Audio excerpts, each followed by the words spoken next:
Time for our devotions, and friends, we are in chapter 10. The king is sending out his disciples into the harvest field. Yesterday we looked at the first 3 disciples, and this morning we're going to continue by looking at the next 3. And so verse 2 said, "Now the names of the 12 apostles were Simon, who is called Peter, Andrew his brother, and James." That's who we looked at yesterday, and today we're going to look at John, his brother. Now John is the brother of James. His father is Zebedee and his mother is Salome. She was a committed follower of Jesus, and we are told that she supported his ministry financially.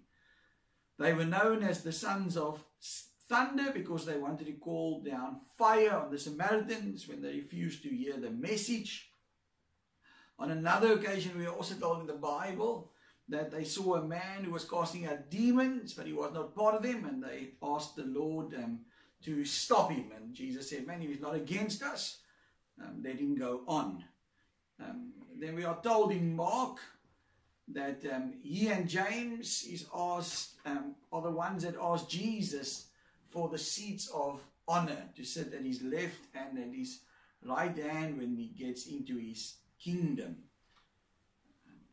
And it's what's interesting about John is that we find as he progresses in the ministry, he becomes to be known as the beloved disciple, the one whom Jesus loved. John was also one that witnessed on the Mount of Transfiguration how Jesus went from a human into being transformed into his divine nature. And so with Peter and his brother, John is also the one who prepared the upper room where Jesus had the Passover meal before going to his death. John is also told by Jesus at his crucifixion that he is to take care of his mother. We are told in the gospel that John ran with Peter to the empty tomb when they were told that it was empty by the woman. John is one of also the gospel writers of the disciples. We remember that it was the other writers were Matthew, and we find here that John and Peter, and John is also one of them, and he writes the most of the 3 disciples because he writes the Gospel of John. He writes 1 and 2 and 3 John, and he writes the book of Revelation. John is the only disciple who does not die a martyr's death, yet he was tortured and he was sent to the Isle of Patmos.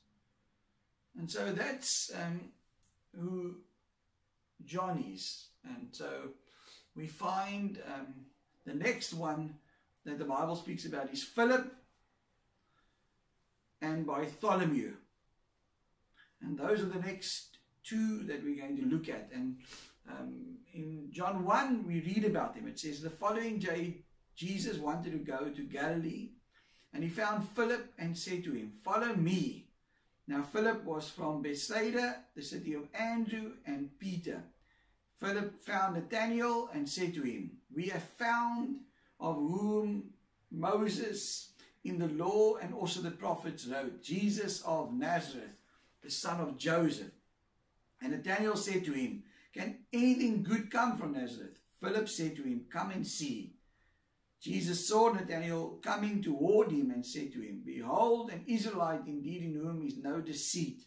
Nathanael said to him, 'How do you know me?' Jesus answered and said to him, 'Before Philip called you, when you were under the fig tree, I saw you.' Nathanael answered and said to him, 'Rabbi, you are the Son of God, you are the King of Israel.' Jesus answered and said to him, 'Because I said to you, I saw you under the fig tree, do you believe? You will see greater things than this.' He said to him, 'Most assuredly I say to you, hereafter you shall see heaven open and the angels of God ascending and descending upon the earth.'" And so what are we told about Philip? Jesus is the one that found Philip, and Jesus is the one that calls him and says, "Follow me."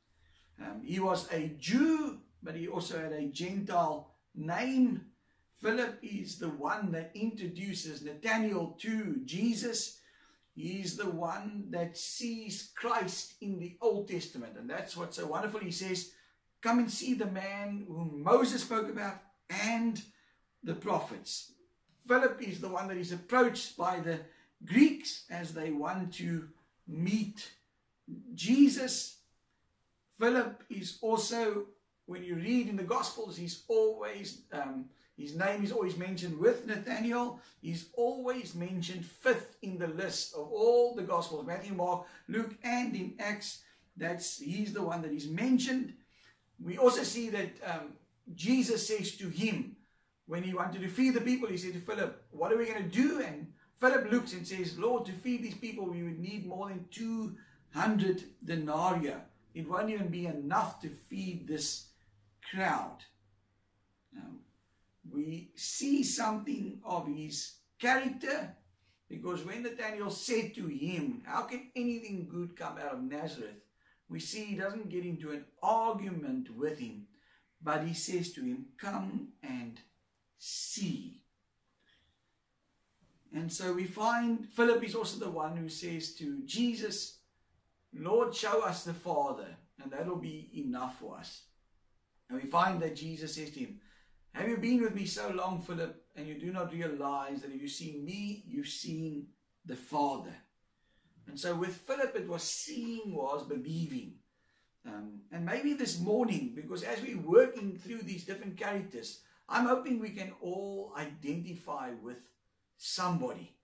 And John was the disciple, the beloved disciple.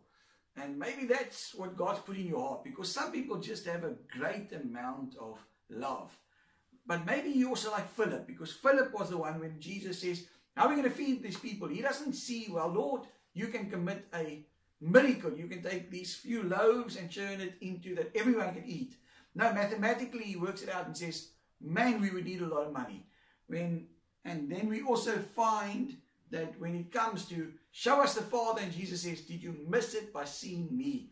Some of us are that way. We need to see the evidence. We need to see the proof. We struggle just to always believe in the supernatural or have the faith to believe, because he didn't have the right amount of faith. And maybe you're saying, I don't always have the right amount of faith. Well, then learn from Philip, because we find he also struggled. And so the last one I want to look at quickly is Bartholomew, who is Nathanael. They're the same person, just, he goes by both names. He grew up in Canaan. He's the one that asked, almost in many ways, saying, man, can Jesus really be a great prophet? Or can he be someone of substance, because he comes from Nazareth? And so he obviously had a disdain for the Nazarites. But yet Jesus gives a great compliment about this man. He says, he is a man without deceit or hypocrisy. And maybe you can identify with Nathanael, because maybe you're one of those people who does not mix words and who does not butter up people. You speak the truth. Well, then you can identify with this disciple of the Lord. And that's the wonder, friends. When we look at the disciples of Jesus, it's almost like a smarty box. None of them are the same. They all differ. They all have different giftings, all have different strengths and different weaknesses. But Jesus uses them all. And so this morning, once again, as you look at your own life, maybe I haven't identified your personality or your personal traits yet. Well, there's more coming. But I'm really trusting that you'll be able to go to the Lord this morning and say, thank you, Lord, for the way you made me, because you made me unique. Help me to see it and help me to be used by you for your kingdom. God bless you. This is Rev Trev.